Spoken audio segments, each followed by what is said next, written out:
அன்பர்கள் அனைவருக்கும் வணக்கம். காஞ்சி மகா பெரியவாளை பற்றி திரு ரா கணபதி அவர்கள் எழுதிய தெய்வத்தின் குரல் என்ற புத்தகத்தில் உள்ளதை ஒலி வடிவு தொடர் பகுதிகளாக செய்யும் ஒரு சிறு முயற்சி.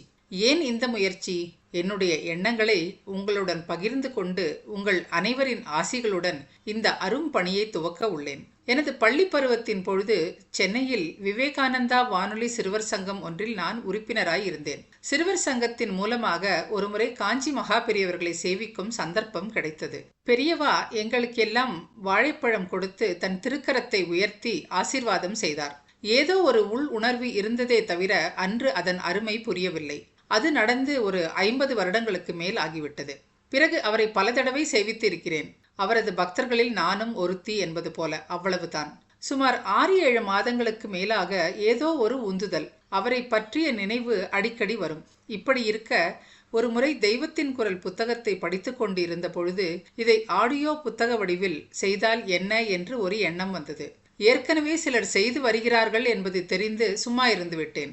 ஆனாலும் ஒரு எண்ணம் நூலிழையாக ஓடிக்கொண்டு தான் இருந்தது. இது இப்படி இருக்க இந்த 3-4 மாதங்களாக சில பேருடைய உரையாடல்களுக்கு நடுவில் மகா பெரியவாளை பற்றிய பேச்சு எப்படியாவது வந்துவிடும். அப்பொழுது எனது இந்த உந்துதலும் மீண்டும் உழைக்கும். என் எண்ணத்தை நான் என் நட்புகளுடன் பகிர்ந்து கொண்ட போது அவர்களும் ஊக்குவித்தார்கள். நல்ல காரியம்தானே, பண்ணேன் என்றார்கள்.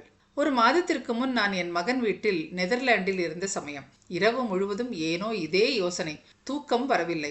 காலை எழுந்து குளித்து முடித்து மானசீகமாக பெருமாள் பிராட்டியையும் காஞ்சி மகா பெரியவாளையும் பிரார்த்தனை செய்து கொண்டு எஸ் நோ என்று திருவுளச்சீட்டு போட்டு, கிருஷ்ணா எனக்கு ஒரு பதில் சொல், இதை நான் தொடங்கி செய்யட்டுமா வேண்டாமா என்று எனக்கு உத்தரவு கொடு என்று பிரார்த்தித்து கொண்டேன். மனதை எதற்கும் தயார் செய்து கொண்டேன். அட்லீஸ்ட் மனதில் உள்ள இந்த சஞ்சலம் குறையும் என்பதால்.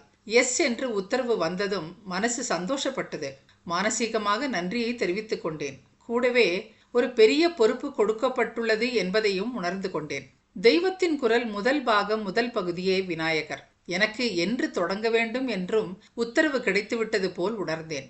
ஆம், நான் செப்டம்பர் 1ஆம் தேதி இந்தியா திரும்பி வந்தேன்.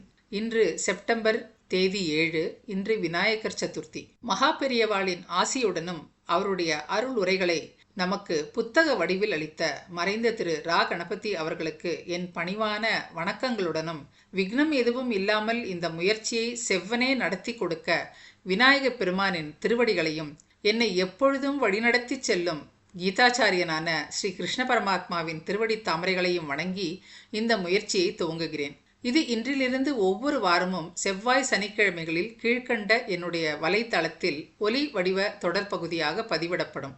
ஒவ்வொன்றும் சிறு சிறு பகுதிகள் தான்.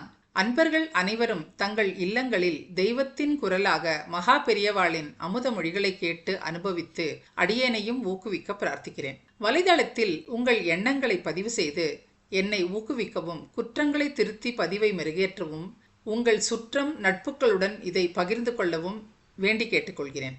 இந்த யூடியூப் சேனலை சப்ஸ்கிரைப் செய்து மற்றவர்களுடன் ஷேர் செய்வதன் மூலம் காஞ்சி பரமாச்சாரியாளின் அருளுரைகள் இல்லந்தோறும் ஒலிக்க நானும் ஒரு கருவியாக உள்ளேன் என்பதில் ஒரு திருப்தி அடைவேன்.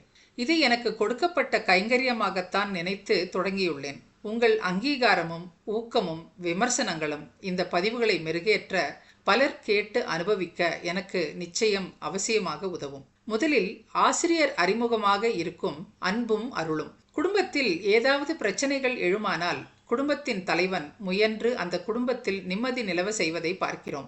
நாட்டில் அரசியல் பிரச்சனைகளோ கொந்தளிப்போ எழுமானால் நாட்டுத் தலைவர்களும் அரசாங்கமும் தலையிட்டு அதனை அடக்குவதை காண்கிறோம். யுக தர்மம் சீர்குலைந்து உலகத்துக்கே உபாதை ஏற்படின் யார் தீர்த்து வைக்க முடியும்?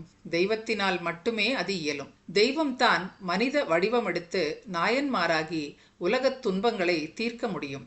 இன்று அவதார புருஷராக, நாயன்மாராக, உலக குருவாக ஒளிரும் ஸ்ரீ பெரியவர்கள் குடும்பத்துக்கும் நாட்டுக்கும் உலகுக்கும் ஏற்படும் சந்தேகங்களுக்கு, சங்கடங்களுக்கு மார்க்கம் சொல்ல வல்லவர்களாக, துன்பத்தை போக்க வல்லவர்களாக திகழ்கிறார்கள். பெரியவர்களிடம் போனால் நம் இன்னல்கள் இன்பமயமாகின்றன. மனதுக்கு மகிழ்ச்சி கிடைக்கின்றது. அந்த தெய்வ சன்னிதானத்தின் முன் நின்றால் ஒரு சாந்தி கிடைக்கின்றது. குளிர்பூன் தென்றல் நம் மேனியில் படுவது போன்ற உணர்ச்சி ஏற்படுகிறது. வாழ்க்கையில் ஒரு துணிவு, தெம்பு, தன்னம்பிக்கை ஏற்படுகிறது. இவை அவர்கள் பால் முழு ஈடுபாடு கொண்டவர்கள் தினசரி உணரும் உண்மை. பெரியவர்கள் உலக மக்களிடம் மிகுந்த அன்பு கொண்டவர்கள். தம்மை அடக்கிக் கொண்டு, தம்மை சுருக்கிக் கொண்டு, தம்மை உருக்கிக் கொண்டு உலக மக்களின் துயர்களை எல்லாம் அடக்குபவர்கள், துன்பத்தை துரத்துபவர்கள், உலக மக்களின் நன்மைக்காகவே நாழிகை தோறும் பூஜை செய்பவர்கள். அவர்கள் செய்த தவமும் செய்து கொண்டிருக்கின்ற பேர் அருளும் பேணிக்காக்கும் பேர் அறமும் இந்த உலகத்தை வளப்படுத்தி கொண்டிருப்பதை கண்கூடாக காணலாம். பெரியவர்கள் பல்துறை அறிவும் பல்கலை செறிவும் பெற்றவர்கள். அவர்கள் நடமாடும் தெய்வம் மட்டுமல்ல, நடமாடும் பல்கலைக்கழகமும் கூட. அந்த பல்கலைக்கழகத்திலிருந்து மக்கள் நல்ல அறிவு பெற, நாடு நலம் பெற, உலகம் உய்வு பெற எத்தனையோ அறிவு மொழிகள் அறிவு உரை வடிவில் வந்துள்ளன. மனித வாழ்வை வளப்படுத்தவும் புனிதப்படுத்தவும் அவர்கள் வேதங்களிலிருந்தும் இதிகாச புராண சாஸ்திரங்களில் இருந்தும் எத்தனையோ மேற்கோள்கள் காட்டி பல்வேறு சந்தர்ப்பங்களில் உரையாற்றி இருக்கிறார்கள். அவ்வப்போது எழுந்த குரல் காற்றோடு கலந்து போகாமல் என்றும் நின்று நிலவும் வண்ணம் தெய்வத்தின் குரலாகி அவை அச்சு ஏட்டில் பதிவாகி சிறந்த நூலாக இப்பொழுது வடிவெடுத்துள்ளது. சொர்ணமூர்த்தியின் எண்ண வடிவங்களே கருத்து வண்ண வடிவங்களாகி உள்ளன. ஆச்சாரிய சுவாமிகளின் அன்பு மொழிகளில் அருள் கனிகிறது. புராணங்களையோ இதிகாசங்களையோ வேதங்களையோ தர்ம சாஸ்திரங்களையோ அனைவராலும் முழுதும் படிக்க முடியாது. பெரியவர்கள் அவற்றை எல்லாம் முழுதும் படித்து நமக்கு சாறு பிழிந்து தருவது போல் இந்நூலில் தந்துள்ளார்கள். அத்தனையும் அருட்கனி சாறுகள். இந்து மதத்தின் பெருமையும் நமது பண்பாட்டின் அருமையையும் கடவுளின் வடிவங்களையும் வேத சாரங்களையும் வாழ்வியலின் இலக்கணங்களையும் சகலத்துறை சாஸ்திரங்களையும் தத்துவ உண்மைகளையும் பாமரரும் புரிந்து கொள்ளும் வகையில் ஒலிப்பதை கேட்கலாம், படிக்கலாம். மொத்தத்தில் இது ஒரு அருட்பெரும் அறிவு களஞ்சியம். இதை படித்தால் பாமரன் பண்டிதனாகலாம், அறிஞர் பேரறிஞராகலாம், மனிதன் தெய்வமாகலாம். இந்த தெய்வத்தின் குரலை பல டேப்களிலிருந்தும் கல்கி பத்திரிகையின் அருள் வாக்குகளில் இருந்தும் பல்வேறு ஸ்ரீமுகங்களில் இருந்தும் பல்வேறு சமயங்களில் பெரியவர்கள் ஆற்றிய உரைகளில் இருந்தும் தொகுத்தும் எடுத்தும் எழுதியவர் காஞ்சி பெரியவர்களின் அன்பையும் ஆசியையும் பெரிதும் பெற்ற ஆசிரியர் திரு ரா கணபதி அவர்கள். தெய்வத்தின் குரல் தொடரும்.